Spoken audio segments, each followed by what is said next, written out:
Bollywood actress Kangana Ranaut की Mumbai high court में बड़ी जीत हुई है। रनावत और बीएमसी के बीच विवाद पर शुक्रवार को हाई कोर्ट ने कंगना के पक्ष में फैसला सुनाया है।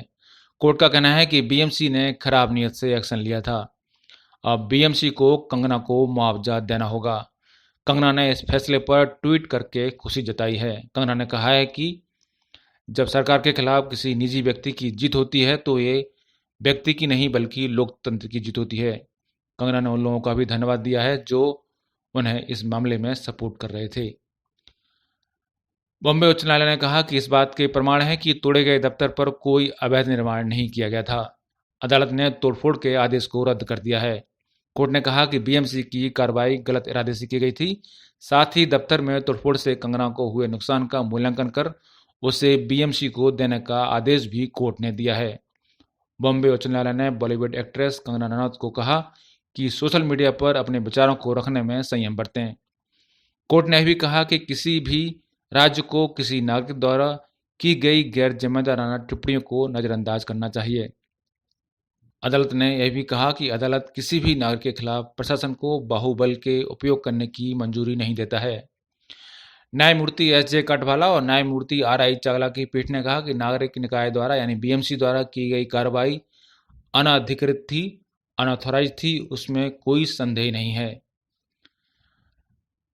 बॉम्बे हाईकोर्ट की पीठ यानी बॉम्बे हाईकोर्ट की बेंच रनावत द्वारा 9 सितंबर को उपनगरीय बांद्रा स्थित अपने पाली हिल बंगले में बीएमसी द्वारा की गई कार्रवाई के आदेश को चुनौती वाली याचिका पर सुनवाई कर रही थी।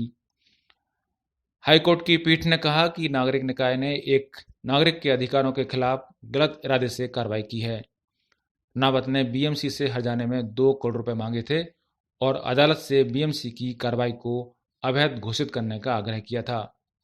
मुआवजे के मुद्दे पर पीठ ने कहा है कि अदालत नुकसान का आकलन करने के लिए मूल्यांकन अधिकारी नियुक्त कर रही है जो याचिकाकर्ता और बीएमसी को विध्वंस के कारण होने वाले आर्थिक नुकसान पर सुनवाई करेगा। अदालत ने कहा कि मूल्यांकन अधिकारी मार्च 2021 तक मुआवजे पर उचित आदेश पारित करेगा। वहीं बीएमसी ने याचिका का विरोध करते हुए कहा था कि अभिनेत्री ने गैर कानूनी तरीके से अपने बंगले में निर्माण कार्य कराए थे। बीएमसी द्वारा 9 सितंबर को विध्वंस की प्रक्रिया शुरू करने के बाद ही रनावत ने यह याचिका दायर की थी, जिसके बाद अदालत ने अंतरिम आदेश में तोड़फोड़ पर रोक लगा दी थी। बॉम्बे हाईकोर्ट का यह आदेश बीएमसी के साथ साथ शिवसेना के लिए भी बड़ा झटका माना जा रहा है, क्योंकि बीएमसी पर शिवसेना का ही शासन है और इस मामले में सीधे सीधे शिवसेना के हाई प्रोफाइल प्रवक्ता संजय राउत की भी कई टिप्पणियां मामले में आई थी। इतना ही नहीं, शिवसेना के मुखपत्र ने इस मामले में टिप्पणी की थी, उखाड़ दिया और साथ ही अपने मुखपत्र पर कंगना रनौत का बंगला तोड़ जाने की तस्वीर छापी थी। साफ संदेश था कि कंगना रनौत पर कार्रवाई शिवसेना के इशारे पर की गई थी, इसलिए इसे शिवसेना की भी फजीहत माना जा रहा है। ब्यूरो रिपोर्ट, पत्रकार टीवी।